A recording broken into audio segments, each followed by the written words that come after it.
Goat escapes from the farm every day to the same place. What it does there will move you to tears. Every morning, before the first rays of sunlight kissed the misty hills of Green Mountain Valley, Vermont, something extraordinary happened. At the Miller family farm, like clockwork, a small white goat with peculiar amber eyes would find its way out of the barn, no matter how secure the gates were or how vigilant the farmhands had been the night before. The escape artist in question was nicknamed Houdini by Sarah Miller, the farmer's teenage daughter, though her father, Jonathan Miller, found little humor in the situation. If you found this story interesting, don't forget to subscribe to our channel and give it a like. Let us know which city you're watching us from. Stay with us. Jonathan, a third-generation farmer with weathered hands and kind eyes, had spent countless hours reinforcing fences, checking locks, and even installing security cameras to solve the mystery of the daily disappearance. Yet somehow, the determined little goat managed to slip away each morning, following the same path with an almost ritualistic precision that left everyone bewildered. "Dad, maybe we should just let him be," Sarah suggested one morning, her long, brown hair tied in a messy braid as she helped with the morning chores. "He always comes back, doesn't he?" Jonathan ran his fingers through his graying hair, a habit that surfaced whenever he was deep in thought. "It's not about him coming back, Sarah. What if something happens to him out there? We're responsible for his safety." The farm, nestled in a valley surrounded by rolling hills and dense forests, had been in the Miller family since Jonathan's grandfather first settled in Vermont. The original farmhouse, with its white clapboard siding and green shutters, stood as a testament to their family's dedication to the land.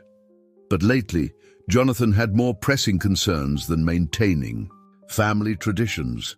The local economy had been struggling, and small family farms like theirs were feeling the pressure.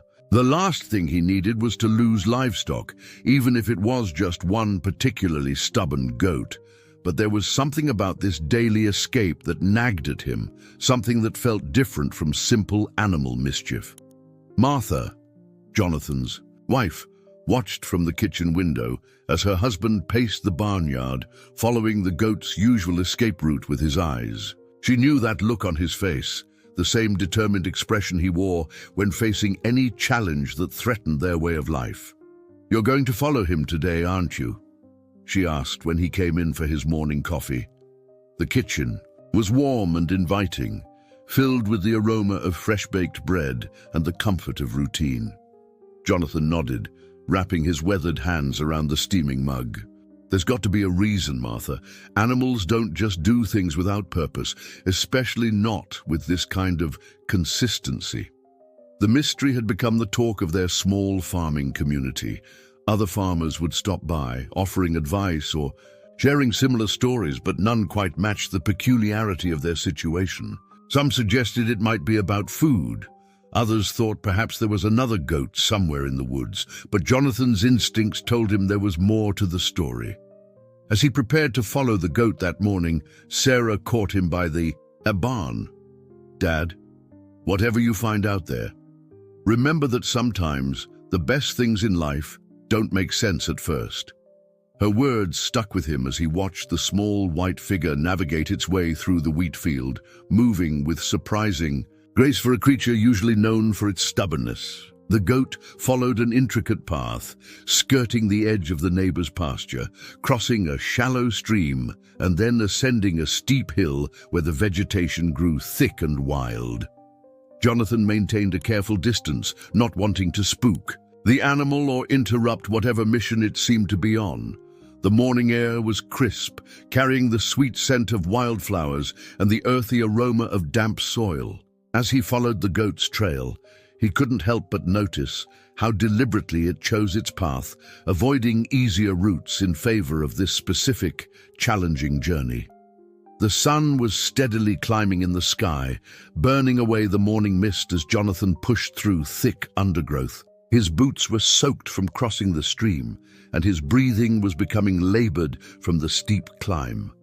Yet the goat moved forward, with unwavering determination, as if drawn by some invisible force that made all obstacles insignificant in comparison. After nearly an hour of tracking through the wilderness, Jonathan's persistence was rewarded with an unexpected discovery. In a small clearing, partially hidden by ancient maple trees, stood a weather-beaten cabin. Its wooden walls had turned silver with age and wild. Roses climbed haphazardly across the front porch, creating a natural curtain of green leaves and pink blooms. The goat approached the cabin with familiar ease, stopping at the bottom of the creaking steps. Jonathan held his breath, concealing himself behind a large oak tree. He watched as the cabin's door slowly opened, revealing an elderly woman he hadn't seen in years. Eleanor Thompson, once a beloved figure in their community. Eleanor's appearance struck him deeply. Her silver hair was neatly braided, but her clothes hung loose on her frame, telling a story of someone who had withdrawn from the world. Yet as she looked down at the goat, her face transformed with a smile that seemed to erase years of solitude. "There you are, my little friend," her voice carried across the clearing, soft but clear. "Right on time, as always." Jonathan watched in amazement as Eleanor produced a piece of fresh bread from her apron pocket. The goat accepted the offering gently, then settled beside her as she lowered herself into an old rocking chair on the porch. The scene was so peaceful, so naturally choreographed, that it seemed like a painting come to life. Memories flooded back to Jonathan as he observed the interaction. Eleanor Thompson had once been the heart of their community, teaching at the local school for over 3 decades. Her husband, Robert, had been Jonathan's mentor when he first took over the farm from his father. After Robert's passing 5 years ago, Eleanor had gradually withdrawn from society, declining all attempts at help or companionship. The community had tried everything to draw her back. Martha had organized meal trains, the church group had extended countless invitations, and even Sarah had attempted to visit with freshly baked cookies. But Eleanor had politely yet firmly refused all contact, eventually moving to this remote cabin that had once been their summer retreat. As Jonathan watched, Eleanor began speaking to the goat in a low, gentle voice. Though he couldn't make out the words, the tone carried a warmth that had been missing from her interactions with humans for years. The animal listened with what appeared to be genuine attention, occasionally nudging her hand for more pets or treats. The morning sun had risen higher, casting dappled shadows through the canopy of leaves above. Eleanor's cabin, which might have seemed lonely and forgotten in other circumstances, now felt like a sanctuary. The wild roses, which Jonathan had initially taken as a sign of neglect, actually appeared to be carefully tended, their blooms adding splashes of color to the weathered wood. Back at the farm, Martha would be wondering where he was. The morning chores were waiting, and there were deliveries to be made to the local market. But Jonathan remained rooted to his hiding spot, understanding that he was witnessing something profound, a connection that transcended ordinary understanding. Sarah's words from earlier echoed in his mind. Sometimes the best things in life don't make sense at first. Here was living proof of that wisdom. A goat, through its daily acts of escape and devotion, had accomplished what an entire community of well-meaning humans had failed to do. It had given Eleanor Thompson a reason to engage with the world again. As he watched, Eleanor rose from her chair and disappeared briefly into the cabin. She returned with a small bucket of water and some fresh vegetables from what Jonathan could now see was a small garden behind the cabin. The goat accepted these offerings with the same gentle demeanor it had shown with the bread. The scene before him raised more questions than it answered. How had this unlikely friendship begun? What had drawn the goat to this specific location in the first place? And more importantly, what should he do with this knowledge? The community's previous attempts to help Eleanor had all been well-intentioned, but ultimately counterproductive, pushing her further into isolation. This situation required a different approach. one that respected the delicate balance that had been established between the lonely widow and her daily visitor. Jonathan's thoughts were interrupted by movement on the porch. Eleanor had retrieved a brush from beside her chair and was gently grooming the goat's white coat. Her movements were careful and practiced, suggesting this was part of their daily routine.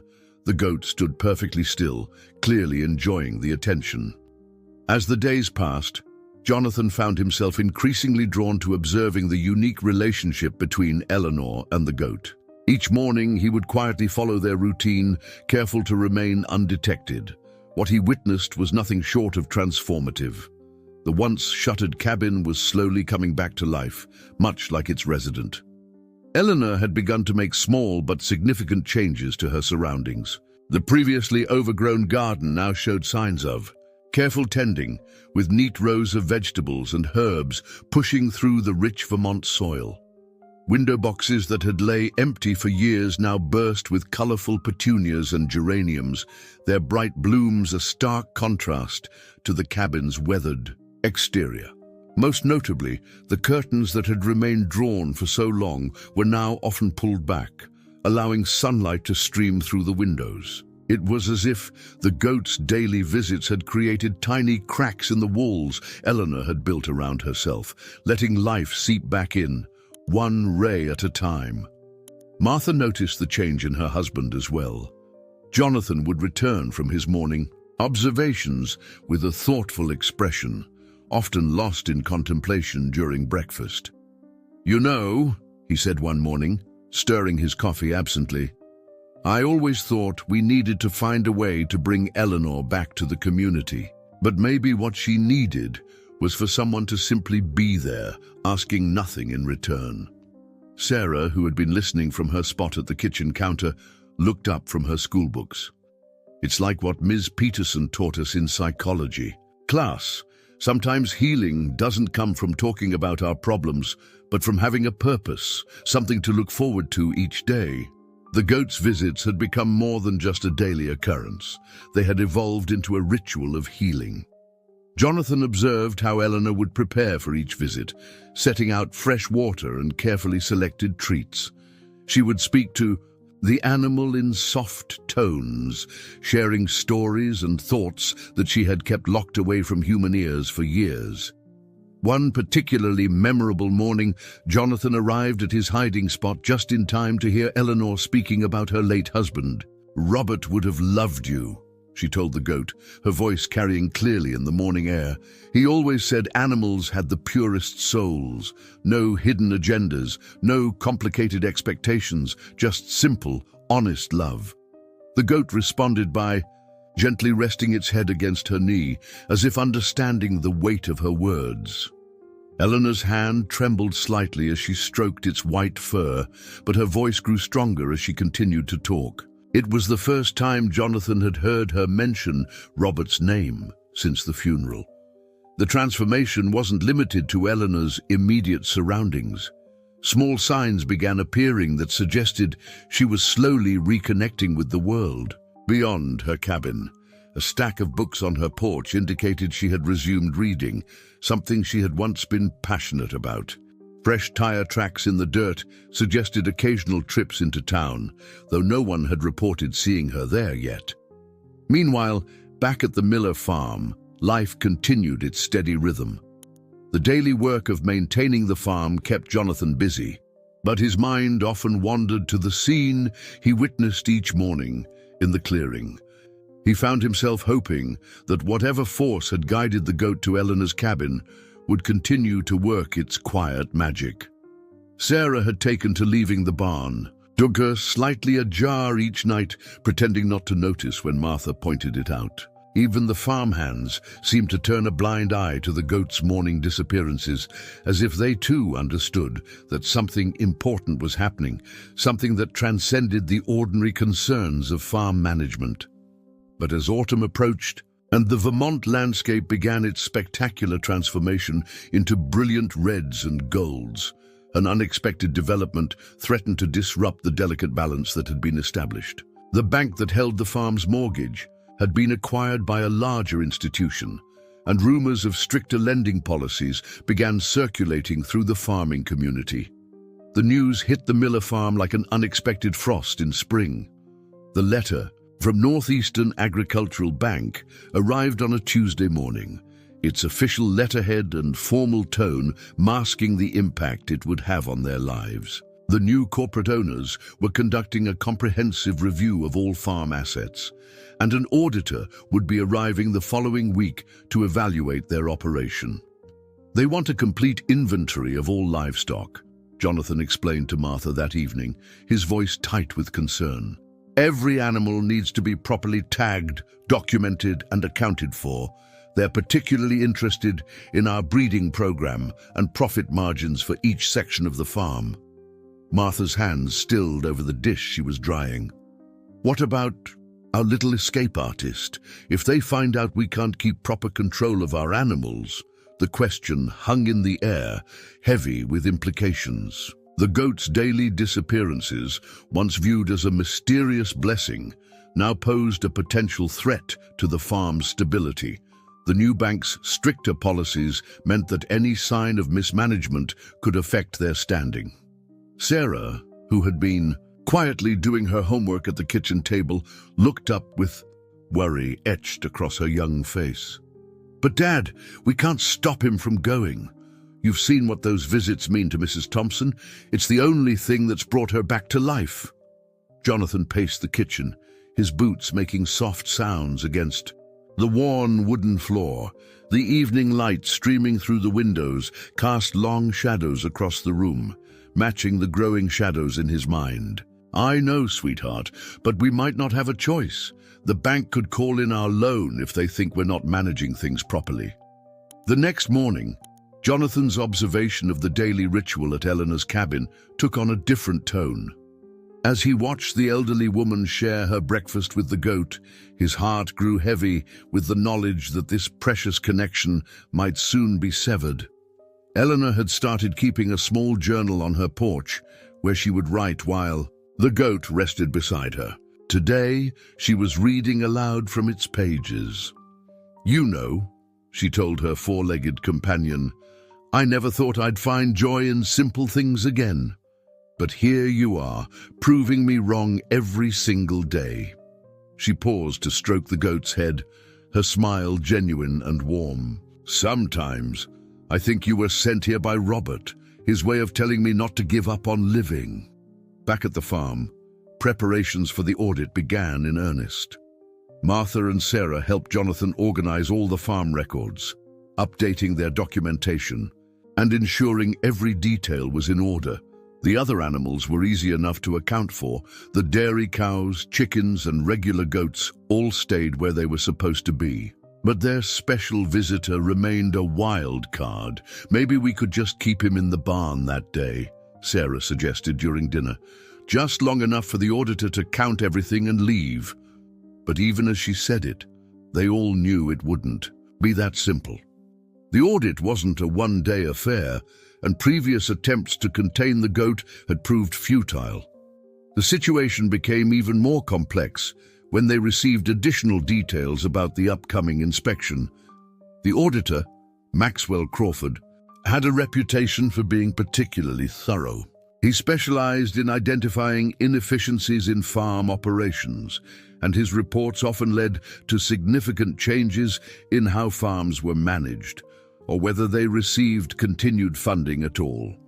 As Jonathan watched the sun set behind the green mountains that evening, he found himself facing an impossible choice. The farm had been in his family for generations, providing not just a livelihood, but a way of life. Its continued operation meant security for his family and employment for their workers. Yet the thought of disrupting the beautiful connection between Eleanor and the goat felt equally wrong. Martha found him still standing at the window long after darkness had fallen. She wrapped her arms around his waist, resting her head against his shoulder. "Sometimes," she said softly, "the right answer isn't the obvious one. Remember what Sarah said about the best things in life not making sense at first?" The comment sparked something in Jonathan's mind. Perhaps there was another way to approach this situation, one that wouldn't require choosing between the farm's security and Eleanor's well-being. But as he began to formulate a plan, he couldn't shake the feeling that time was running out. The weekend before the audit, Jonathan sat at his desk in the old study, surrounded by decades of farm records. The morning light filtered through dusty windows, illuminating floating particles in the air as he pored over documentation from years past. His father and grandfather had kept meticulous records of every aspect of farm life, and somewhere in these yellowed pages he hoped to find inspiration. As he flipped through an old ledger, a forgotten document slipped out, a community outreach program his father had started in the 1980s, allowing local schools to visit the farm for educational purposes. The paper was faded, but the concept sparked an idea in Jonathan's mind. "Martha!" he called out, his voice carrying through the farmhouse. When she appeared in the doorway, wiping flour from her hands onto her apron, he held up the document. "I think I might have found something." The discovery led to a family council in the kitchen, where Sarah and Martha listened intently as Jonathan outlined his emerging plan.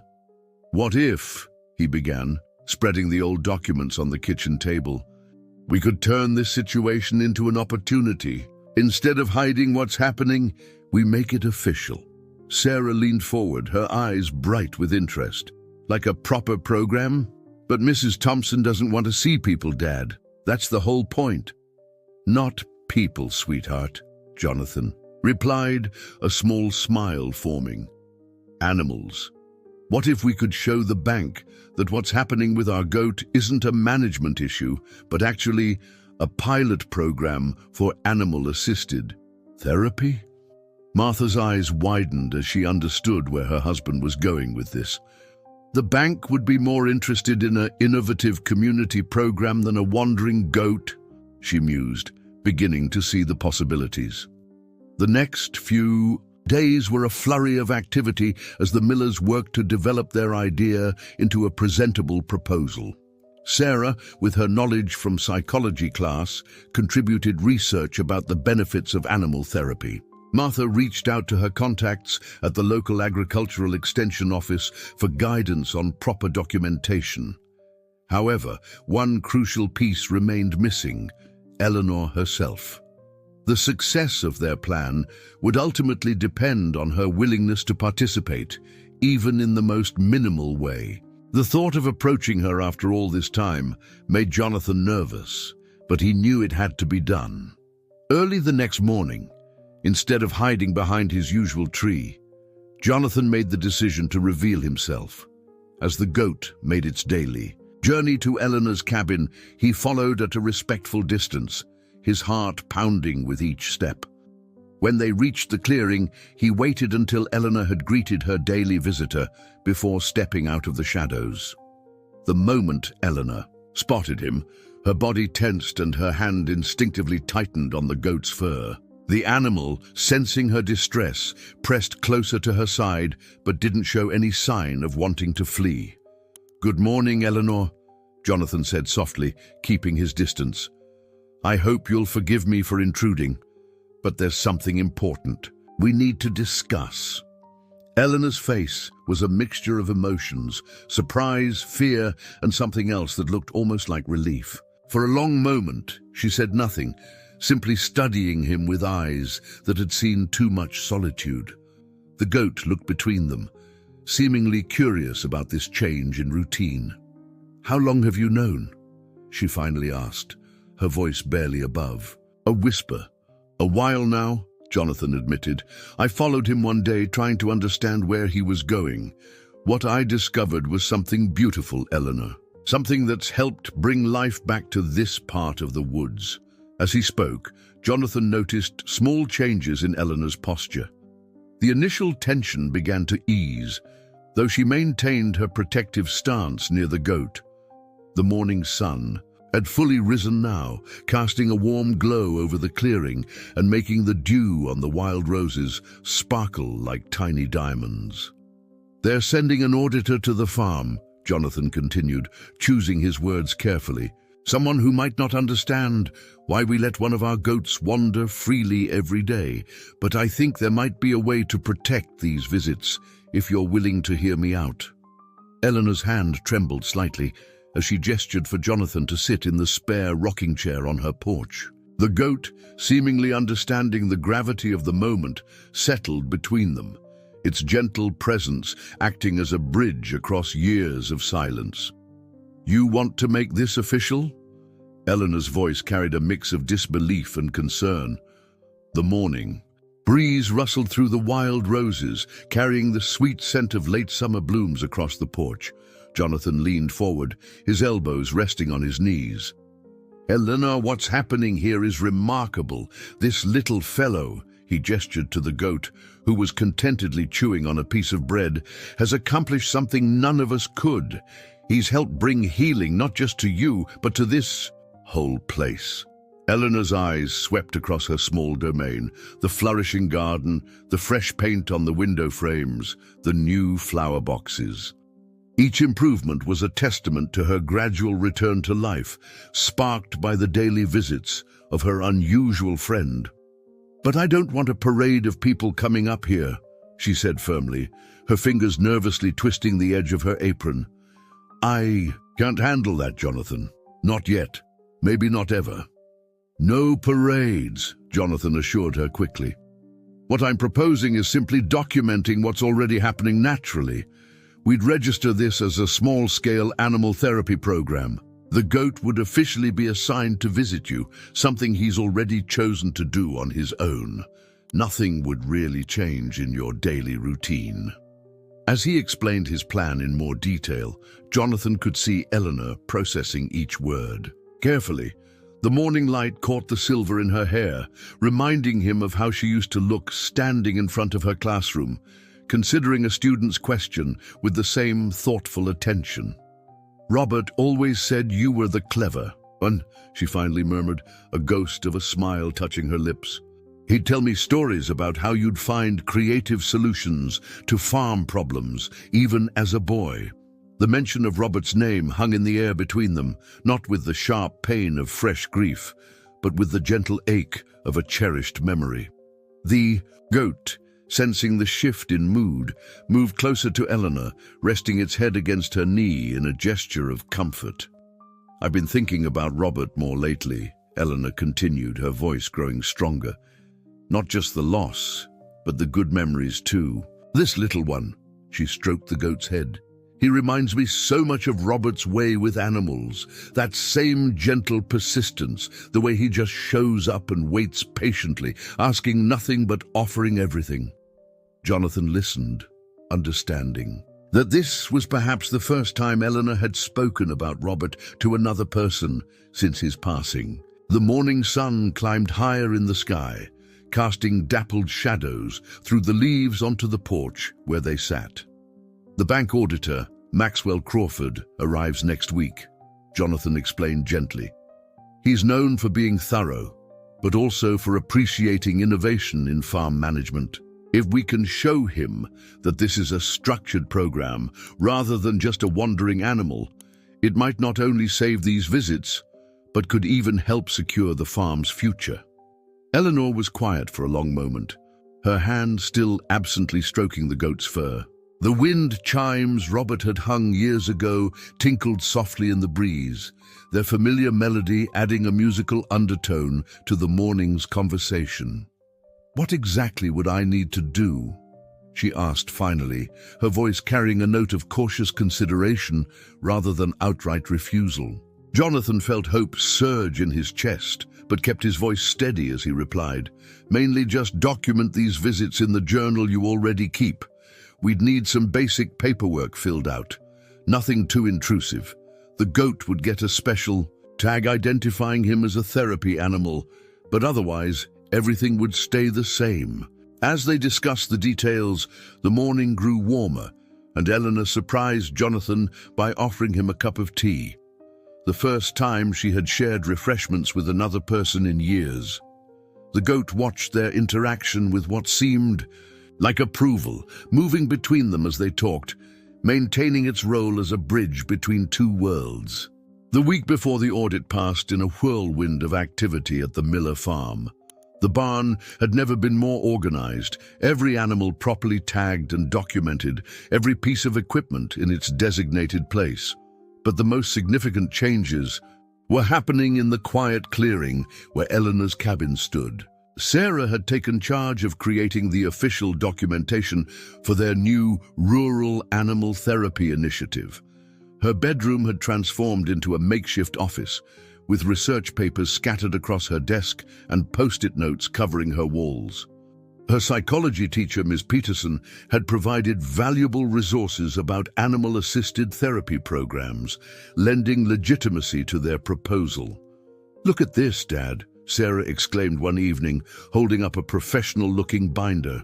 "I've compiled all the research about how animals can help people heal from emotional trauma. There are actual studies showing how daily interaction with animals can reduce isolation and depression in elderly individuals." Martha had focused on the practical aspects, working with the local veterinarian to get the goat properly certified as a therapy animal. Dr. Anderson, who had known the Millers for years, was immediately supportive of the initiative. He gave the goat a thorough examination and provided all necessary documentation, even adding a letter of recommendation for the program. "He's in perfect health, Dr. Anderson had assured them, adjusting his glasses as he completed the paperwork. "And he has exactly the right temperament for this kind of work. Some animals are just natural healers." Eleanor, true to her word, had begun formally documenting her daily visits in the journal she kept. Her neat teacher's handwriting filled pages with observations about the goat's behavior, their interactions, and the impact on her daily life. What started as simple notes gradually evolved into profound reflections on healing and connection. One particularly moving entry read, "Today marks 3 months since these visits began. I realized this morning that I've started planning for tomorrow again.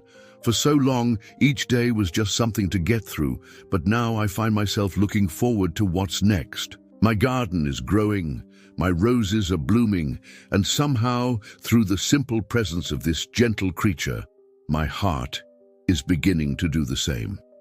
Jonathan had the delicate task of preparing Eleanor for the possibility that the auditor might want to visit the cabin. Though she was still hesitant about meeting strangers, she understood the necessity. Together, they worked out a plan that would allow her to maintain her privacy while still demonstrating the program's effectiveness. "We could set up a viewing area here," Jonathan suggested one morning, indicating a spot near his usual observation point. "That way, Mr. Crawford can see the interaction without intruding on your space." Eleanor nodded, her fingers automatically reaching for the goat's reassuring presence. "I suppose," she said slowly, "if it means protecting these visits, I can handle being observed from a distance. After all," she added with a slight smile, "that's what you've been doing all this time." The goat, now sporting a professional-looking therapy animal vest and tag, seemed to understand the importance of its role. Its behavior remained as gentle and attentive as ever, but there was almost a pride in the way it carried itself during its daily visits. Martha had taken on the task of coordinating with the bank. Through careful communication, she had managed to pique Maxwell Crawford's interest in their innovative program before he even arrived. Her years of experience as a community organizer proved invaluable as she crafted the narrative of their small-scale but significant initiative. Mr. Crawford was particularly interested in the community impact aspect, Martha reported during dinner. He said this kind of innovative thinking is exactly what small farms need to stay relevant in today's changing agricultural landscape. As the audit date approached, the anticipation at the Miller farm was mixed with a new sense of purpose. What had started as a mysterious daily escape had evolved into something much more significant, a program that could potentially help other isolated members of their rural community. The morning of Maxwell Crawford's arrival brought with it an unusual autumn fog that clung to the green mountain valleys like a thick blanket. The Miller farm stood ready for inspection, every detail meticulously prepared. The only wild card was their special goat, who had already departed for its daily visit to Eleanor's cabin, right on schedule. Maxwell Crawford turned out to be younger than they expected, perhaps in his mid-30s, with wire-rimmed glasses and a tablet computer that seemed permanently attached to his hand. His pressed shirt and polished shoes looked out of place among the farm buildings, but his handshake was firm and his manner professional. "I must say, Mrs. Miller," he began as Martha offered him coffee in the kitchen, "your proposal about the Rural Animal Therapy Initiative caught my attention. It's not often we see this kind of innovative thinking in traditional farming operations." Sarah, who had been nervously organizing and reorganizing her research binder, stepped forward. "I've compiled all the documentation about animal-assisted therapy programs, Mr. Crawford. There are numerous studies showing the positive impacts, especially in rural communities where isolation can be a significant problem." Crawford nodded, his fingers flying across his tablet as he made notes. "Impressive preparation, young lady. Now, I understand there's already a pilot program in operation." Jonathan exchanged glances with Martha before responding. "Yes, we've been running a trial program with one of our goats. If you're interested, we could show you the program in action this morning." The auditor's eyebrows rose slightly. "An active demonstration? That would be extremely helpful in evaluating the program's viability." The walk to Eleanor's cabin felt longer than usual. Jonathan led the way, with Crawford following close behind, tablet still in hand. Sarah and Martha had stayed behind at the farm, both offering silent prayers for everything to go smoothly. As they approached the clearing, Jonathan held up a hand to stop. "Mr. Crawford, I need to explain something. Our program participant values her privacy. We've set up an observation point where you can see the interaction without disturbing the therapeutic environment." Crawford looked skeptical, but followed Jonathan to the designated viewing area. The morning fog had begun to lift, revealing Eleanor's cabin in the soft autumn light. The goat was already there, wearing its therapy animal vest, sitting contentedly beside Eleanor as she read from her journal. The scene was exactly as it had been every other morning, yet today it felt different. Eleanor, despite knowing they would be observed, maintained her natural interaction with the goat. She was dressed in a clean blue dress, her silver hair neatly braided, looking more like the schoolteacher she had once been than the recluse she had become.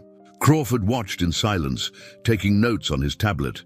The only sounds were the distant chirping of birds and Eleanor's soft voice carrying across the clearing. They observed as she went through her routine, sharing breakfast with the goat, tending to her garden, with her four-legged companion following close behind, and finally settling on the porch to write in her journal. "How long has this been going on?" Crawford whispered, his eyes never leaving the scene before them.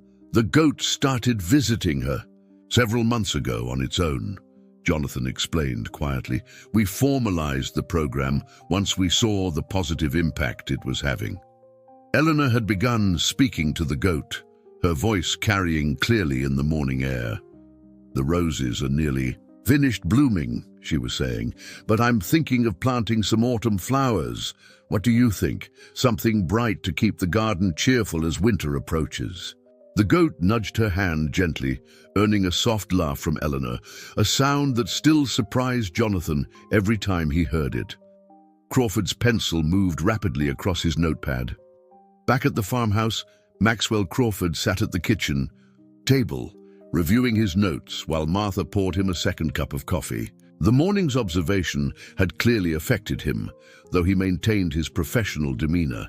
His tablet lay beside him, temporarily forgotten, a telling detail that didn't escape Jonathan's notice. "Mr. Miller," Crawford began, removing his glasses to clean them thoughtfully, "I've conducted hundreds of farm audits across New England.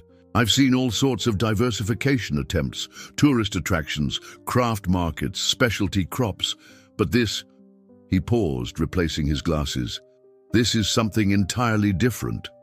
Sarah, who had been hovering anxiously nearby, stepped forward with her research binder. "Would you like to see the progress documentation, Mr. Crawford? We've been tracking changes in both the animal's behavior and Mrs. Thompson's engagement with her environment." Crawford accepted the binder, but his mind seemed elsewhere. "You know," he said almost to himself, "my grandmother lived alone after my grandfather passed. We tried everything to help her through her grief, but nothing seemed to work. She just withdrew from the world." The personal admission hung in the air, shifting the atmosphere in the room. Martha quietly sat down at the table, sensing there was more to come. "What I witnessed this morning wasn't just a farm diversification program," Crawford continued. It was healing in its purest form, the way that goat seems. To understand exactly what Mrs. Thompson needs, the natural rhythm of their interaction, you can't manufacture that kind of connection. Jonathan leaned forward, hope beginning to build in his chest. "Then you understand why we need to protect it." Crawford nodded slowly, finally reaching for his tablet again. "I do. But more than that, I think we need to expand it." He looked up at their surprised faces. The bank has been pushing for community impact initiatives, programs that demonstrate social responsibility alongside financial viability. What you've created here, even if by accident, could be exactly what we're looking for. The kitchen fell silent as the implications of his words sank in. Sarah was the first to speak, her voice trembling with excitement. "You mean you want to help us make the program bigger?" "With proper structure and documentation, yes," Crawford replied. "But," he added quickly, seeing the concern flash across Jonathan's face, "in a way that protects the integrity of what's already working. Mrs. Thompson's privacy would be maintained, but her success story could help us establish similar programs elsewhere." Martha reached for Jonathan's hand under the table, squeezing it gently. "What exactly are you proposing, Mr. Crawford?" The auditor's fingers moved across his tablet with renewed purpose. "First, we secure the existing program. The bank would officially recognize it as an innovative community outreach initiative, which would actually strengthen your farm's position with us. Then we could look at gradually expanding, identifying other isolated community members who might benefit from animal therapy visits." Jonathan thought about Eleanor, about how far she had come from the days when she refused all human contact. "It would have to be done very carefully," he said. "The connection can't be forced. It has to develop naturally, like it did with Eleanor and our goat." Crawford smiled, a genuine warmth replacing his previous professional reserve. "Absolutely. And that's what makes your program unique. You're not trying to manufacture connections. You're creating the space for them to form on their own." As they discussed the details, the morning sun finally broke through the clouds outside, streaming through the kitchen windows. Sarah's research papers scattered across the table caught the light, the words "healing through connection" visible on one of her carefully prepared charts. "There's one more thing," Crawford added, his expression turning serious again. "I'd like to share something personal with you all, something that makes this program particularly meaningful to me." Maxwell Crawford pulled an old photograph from his wallet, carefully smoothing its worn edges before placing it on the kitchen table. The image showed a smiling elderly woman surrounded by flowers, her eyes bright with life. "This was my grandmother, Rose," he said softly. "She was a lot like Mrs. Thompson." The Millers leaned in to look at the photograph as Crawford continued. "After my grandfather departed, she just stopped living. She still breathed, still moved around her house, but the light in her eyes was gone. We tried everything. Therapy, community groups, even got her a cat. Nothing seemed to reach her." Martha noticed how Crawford's professional demeanor had completely melted away, replaced by genuine emotion. "What happened to her?" she asked gently. "She lived alone in her house for 5 years, barely speaking to anyone," he replied. his fingers tracing the edge of the photograph. Until one spring morning, a neighbor's dog started showing up in her garden. Just like your goat, it came every day without fail. At first she ignored it, but gradually, he smiled at the memory. Well, that's her in the photo 2 years later. She had turned her whole backyard into a flower garden because the dog liked to lie among the blooms. Sarah's eyes widened with understanding. That's why you were so interested in our program from the start, isn't it? Crawford nodded. When I read your proposal, I couldn't help but think of my grandmother. She taught me that sometimes the most powerful healing doesn't come from our careful plans and programs. It comes from unexpected connections that we just need to nurture and protect. Jonathan felt a weight lift from his shoulders. So you'll help us maintain the program? Better than that, Crawford replied, straightening in his chair. I want to help you develop it in a way that could help others while still preserving what makes it special. The bank has resources for community development projects, and this program aligns perfectly with our new initiative for rural well-being.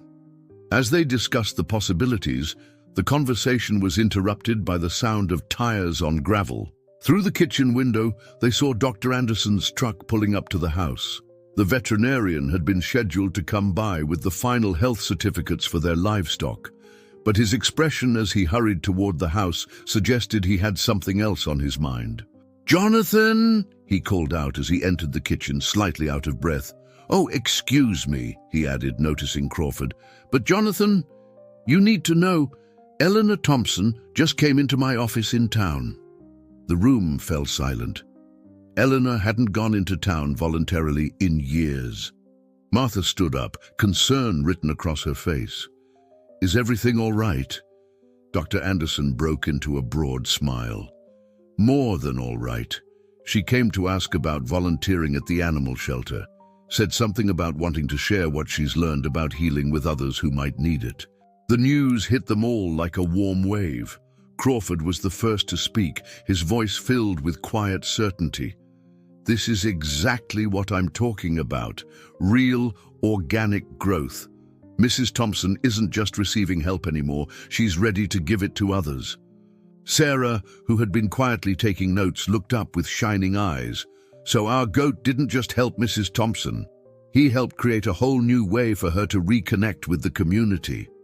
As they sat in the sunlit kitchen, the implications of this development began to sink in. What had started as a mysterious daily escape had evolved into something far more significant, a ripple effect of healing that was beginning to spread through their community in ways none of them could have predicted. The transformation of Eleanor Thompson from recluse to volunteer became the talk of the small Vermont town. Her first day at the animal shelter was marked by quiet determination, her experienced hands gentle with the anxious animals, her former teacher's patience evident in every interaction. The goat, still maintaining its daily morning visits, seemed to walk with an extra spring in its step, as if proud of the changes it had helped inspire. "It's remarkable," Rebecca Wilson, the shelter director, told Martha over coffee at the local diner. "Eleanor has this way with the most troubled animals. Yesterday, she spent 4 hours just sitting with a traumatized sheep, reading aloud from her journal, just like she does with your goat. By the end of the day, the sheep was eating from her hand. The news of Eleanor's work at the shelter spread through the community like wildfire, carrying with it the story of the Miller Farms innovative program. Other farmers began to take notice, seeing the potential in their own animals to make a difference in people's lives. Crawford, true to his word, had become their strongest advocate at the bank. He spent hours helping them formalize the program, always careful to maintain the delicate balance between structure and natural development. The key, he would remind them, is to create the conditions for connections to form organically, just like it happened with Eleanor. Sarah had taken to spending her afternoons after school at the shelter, documenting Eleanor's methods for their growing program. Handbook. "Mrs. Thompson taught me something important today," she told her parents one evening. She said that sometimes the best therapy isn't about talking or doing, it's about being present and patient, just like the goat was with her. The autumn days grew shorter, but Eleanor's cabin now glowed with warmth and purpose. She had started hosting small gatherings for other shelter volunteers, sharing her insights about animal-assisted healing. The wild roses might have finished blooming for the season, but her garden remained alive with hardy autumn flowers, their colors brightening the approaching winter landscape. Jonathan noticed other changes too. The once silent path between the farm and Eleanor's cabin had become a gentle thoroughfare of healing. Other animals from the farm, sensing something special about the route, would often accompany the goat on its morning visits. A gentle old mare would sometimes walk partway up the trail, and a pair of friendly farm cats had taken to making the journey as well. Martha had begun receiving calls from other communities interested in starting similar programs. "It's not just about the animals," she would explain. "It's about recognizing that healing comes in many forms, and sometimes the best medicine is the simple, consistent presence of a caring soul, even if that soul happens to have 4 legs and a gentle heart." One crisp morning, as Jonathan made his usual walk to observe the goat's visit, he found Eleanor waiting for him at her garden gate. Her silver hair caught the early sunlight, and her eyes held a clarity he hadn't seen since before Robert's passing. "I've been thinking," she said, as the goat settled contentedly at her feet, "about how one small act of determination can change so many lives. This little one," she smiled down at the goat, "never gave up on me even when I had given up on myself. Every morning, no matter what, he came back, offering friendship without demands, presence without pressure." Jonathan nodded, understanding the depth of what she was saying. The program they had created was more than just animal therapy. It was a testament to the power of unconditional love and unwavering presence. As winter settled over the Green Mountains, the Miller farm had become more than just an agricultural enterprise. It was now a beacon of hope for the community. The Rural Animal Therapy Initiative, officially endorsed and supported by the Northeastern Agricultural Bank, had grown in ways no one could have predicted, yet remained true to its simple, heartfelt origins. Eleanor's cabin, once a symbol of isolation, had transformed into a gathering place for healing. She had started a weekly support group for people struggling with loss, where the goat would sit quietly among them, offering its gentle presence just as it had done for her all those months ago. The wild roses might be dormant for winter, but the warmth of connection flourished regardless of the season. "You know what's remarkable?" Eleanor said to Jonathan one snowy morning as they watched the goat make snow angels in the fresh powder. "I used to think I was hiding from the world up here, but really I was waiting for something or someone to show me that it was safe to live again." The goat's morning visits continued with unwavering regularity, though now they were officially documented as part of the therapy program. Sarah had created a beautiful journal chronicling the journey, filled with photographs, observations, and testimonials from community members who had been touched by the initiative.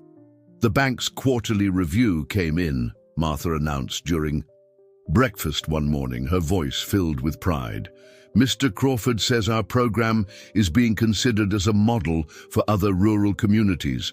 They're calling it the Vermont model, therapeutic farming that nurtures both the land and the soul." Jonathan couldn't help but marvel at how it had all unfolded. What had started as a mysterious daily escape had blossomed into a movement that was changing lives throughout their rural community. The farm's financial future was secure, but more importantly, they had discovered a deeper purpose in their work. The goat, still wearing its therapy animal vest with quiet dignity, had become something of a local celebrity. Children would wave when they saw it making its morning journey, and other farmers had started visiting the Miller farm to learn about animal-assisted therapy. Yet despite all the attention, the goat remained focused on its primary mission, its daily visits to Eleanor. One particularly cold morning, as Eleanor and Jonathan sat on her enclosed porch, watching the snow fall, she shared something that brought everything full circle. "I found Robert's old journal yesterday," she said, her voice steady and warm. In one of his last entries, he wrote about how animals have a way of seeing into our souls, of knowing exactly what we need, even when we don't know ourselves. He was right, you know. This little one, she gestured to the goat dozing between them, saw something in me that even I had forgotten was there. The Miller farm had changed too. New signs marked the entrance, announcing it as a center for rural, therapeutic farming.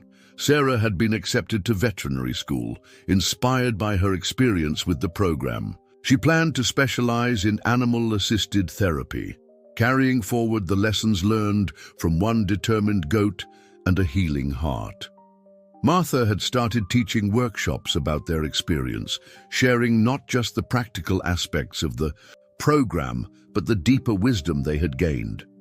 Sometimes, she would tell her audiences, the most powerful healing comes from the simplest connections.